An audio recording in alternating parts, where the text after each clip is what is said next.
Katie joins us now. She's the global anchor for Yahoo News, and she is nice enough to come back into Studio Hi, One. guys. It's good to see you. Nice to see you. Gosh, so moving to watch those interviews, isn't it? You interviewed her a lot of times. It seems that she always seemed to let her guard down.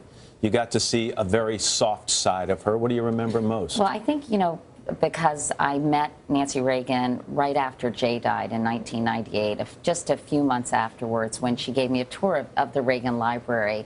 And I think as a result, she felt very protective of me, and she was always just so caring and kind and sweet. And that began a several-year friendship where we would see each other, and she would write me notes. And, I just think people thought of her as icy and overly protective of her husband, and I think she was protective of her husband at the risk of her own reputation. But she was just really fun and nice and fun to be with. She loved to dish. She was like a girlfriend. She liked to know what was going on with everybody. She loved to gossip. Did I hear about she even things. gave you dating advice at one point? Well, I think after Jay passed away, she was very interested in sort of who I was seeing and if that person was appropriate or not. And I saw her in 2011. I did an event at the Reagan Library, and I had told her that a relationship had recently ended with someone who was considerably younger than I was, and she said, "Well, dear, sometimes you have to talk."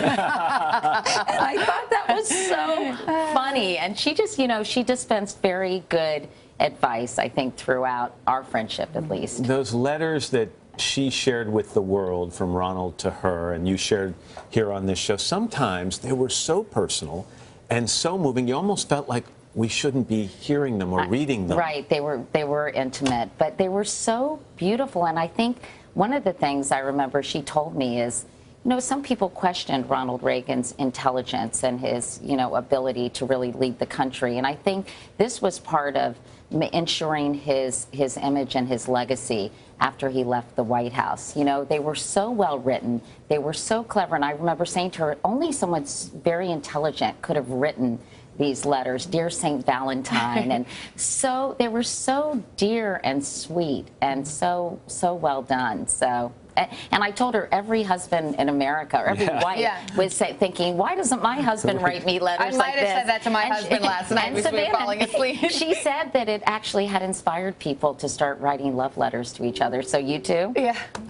To each other? Not to each other. I was gonna say, to Annette. Never gonna happen. To your respective spouses. Exactly. I love how you call her kind of like a girlfriend. She liked to dish. She liked to keep up on things going on. She also kept up on current events and wanted to stay relevant. I mean, they hosted a debate last year at the Reagan Presidential Library. Well, I think the library provided an incredibly important platform for her to stay engaged. And, at the dinner we talked about the 2012 presidential campaign, and she did tell me this really incredible story of when her husband, the assassination attempt happened and he was shot in the hospital. She was very worried about the lack of civility in Washington and what was going on vis-a-vis the political discourse. I think she was very concerned about this current climate especially, but even back then. And she said that when Tip O'Neill went to see her husband in the hospital, he kissed him. He said, "I love you, Mr. President." And then he got down on his knees and recited the Lord's Prayer. Because, Ronald Reagan came very close to dying. And she said that President Reagan and Tip O'Neill recited the Lord's Prayer together. And she was just saying how unusual that was and how much affection they had for each other, and she was bemoaning the lack of that in this day and age. And I think you long now, for it. Yeah, even more so. Yeah. Sad event brings you back, but it's nice to see you. Oh, it's nice to see you guys Thanks, too. Katie. Nice to be able to talk about Nancy Reagan. Absolutely. Hello, Today fans. Thanks for checking out our YouTube channel. Subscribe by clicking that button down there and click on any of the videos over here to watch the latest interviews, show highlights, and digital exclusives.